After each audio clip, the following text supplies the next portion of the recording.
오늘 한덕수 총리와 국민의힘 한동훈 대표의 담화 어떻게 봐야 할지 정치팀의 나세훈 기자와 더 뜯어보겠습니다.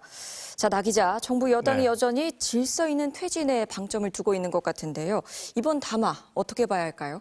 네, 한마디로 예상을 벗어나지 않은 이 기대 이하의 담화였다고 평가할 수 있습니다. 당초 6개월이든 1년이든 최소한 윤석열 대통령의 퇴진 시한을 정하고 국민 설득에 나서지 않겠냐는 관측이 많았는데 이 부분이 빠졌습니다. 한동훈 대표가 주장했던 내각 총사퇴는 사라졌고 형식적으로나마 야당을 향한 제안도 없었습니다. 국회 출입기자들이 모여있는 국회 소통관에선 기사에 쓸 알맹이가 없다는 반응까지 터져 나왔습니다. 또 임명권, 외교권, 군 통수권을 가진 현직 대통령이 이선 후퇴를 할 수 있는 법적, 현실적 방안이 있느냐는 이런 의문은 회수되지 않았습니다. 윤 대통령은 모든 책임은 내가 진다는 문구가 적힌 이 명패를 집무실에 놓고 있다고 하는데요. 대통령제는 국정 운영의 최종 판단을 내리는 1인을 뽑아서 정하는 제도이고 그런 권한을 누군가에게 자의적으로 위임할 절차는 존재하지 않습니다. 당장 한 외신 기자가 대통령실에 그렇다면 지금 이 순간 누가 나라를 책임지고 있느냐고 질문하기도 했는데요. 야권은 조기 퇴진이라더니 여론의 소나기를 피해서 시간만 끌려는 거 아니냐고 의심하고 있습니다. 예. 앞으로 전국이 어떻게 흘러갈지가 문제인데 지금 야당에서는 이번 주에 탄핵안을 다시 내겠다고 했잖아요. 그렇습니다. 민주당은 오는 11일 임시국회가 열리는 대로 윤석열 대통령 탄핵소추안을 다시 발의하기로 했습니다.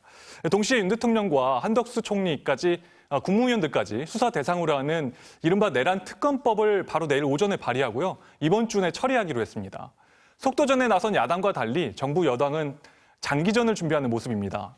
국민의힘은 탄핵은 헌정 질서를 뒤흔드는 이 증오와 혼란의 길이라고 주장해왔는데 국정 혼란의 책임을 야당의 탄핵 공세에 돌리려는 듯한 이 발언도 조금씩 나옵니다.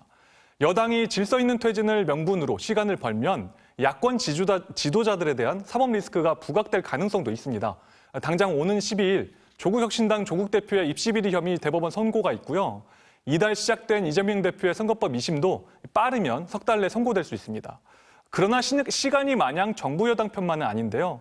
당장 밤사이 본격적으로 시작된 검경의 비상계엄 수사가 빠른 속도로 진행되고 비상계엄과 군 투입 경위가 드러날수록 대통령에 대한 이 탄핵 여론이 높아질 수밖에 없고요.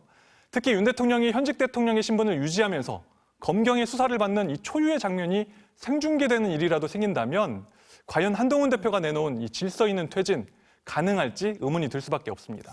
그렇습니다. 이 질서 있는 퇴진, 이 질서라는 것도 어느 정도 선이 있잖아요. 과연 무엇을 기준으로 말하는 질서인지 앞으로 지켜봐야겠습니다. 그렇습니다. 자, 나세훈 기자 함께했습니다.